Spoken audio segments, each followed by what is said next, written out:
ഗുജറാത്തിൽ എന്താണ് സംഭവിച്ചത്? നമ്മുടെ രാജ്യത്തെ തിരഞ്ഞെടുപ്പ് കമ്മീഷനോട് വീണ്ടും ചോദ്യങ്ങൾ ഉയരുകയാണ്.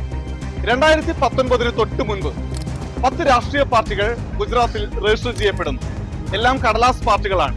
ആ 10 പാർട്ടികളും ചേർന്ന് 2024 വരെ 42 സ്ഥാനാർത്ഥികളെ മാത്രമാണ് തിരഞ്ഞെടുപ്പിൽ മത്സരിപ്പിച്ചത്.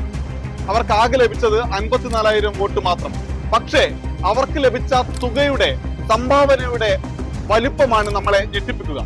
4,300 കോടി രൂപ ഈ 10 കടലാസ് രാഷ്ട്രീയ പാർട്ടികൾക്കും കൂടി ഈ വർഷത്തിനിടയിൽ 2019 മുതൽ 2024 വരെ സംഭാവനയായി ലഭിച്ചു.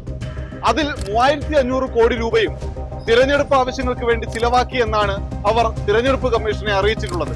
പക്ഷേ തിരഞ്ഞെടുപ്പ് കണക്ക് അതിന്റെ ചിലവ് പരിശോധിച്ചാൽ വെറും 37 ലക്ഷം രൂപ മാത്രമേ അവർ ചിലവാക്കിയിട്ടുള്ളൂ എന്ന് വ്യക്തമാവും. പിന്നെ എവിടെ നിന്നാണ് ഈ പണമൊക്കെ വന്നത്? ആരാണ് ഈ പണമൊക്കെ നൽകിയത്? ആർക്കാണ് ഈ പണമെല്ലാം കൊടുത്തത്? ഇതിനെല്ലാം പിന്നിൽ ആരാണ് എന്ന ചോദ്യമുണ്ട്. രാഹുൽ ഗാന്ധി തിരഞ്ഞെടുപ്പ് കമ്മീഷനോട് ചോദിച്ചത് വളരെ വ്യക്തമായ ചോദ്യമാണ്. ഇപ്പോൾ പുറത്തു വന്ന വിവരങ്ങളിലും അന്വേഷണം നടത്താൻ നിങ്ങൾക്ക് സത്യവാങ്മൂലം വേണോ എന്ന ചോദ്യം.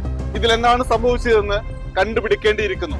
ചോദ്യങ്ങൾ കൂടുതൽ ഉയരുന്നുണ്ട്, ഉത്തരങ്ങൾ ഇനിയും ലഭിക്കേണ്ടതുണ്ട്. നമസ്കാരം.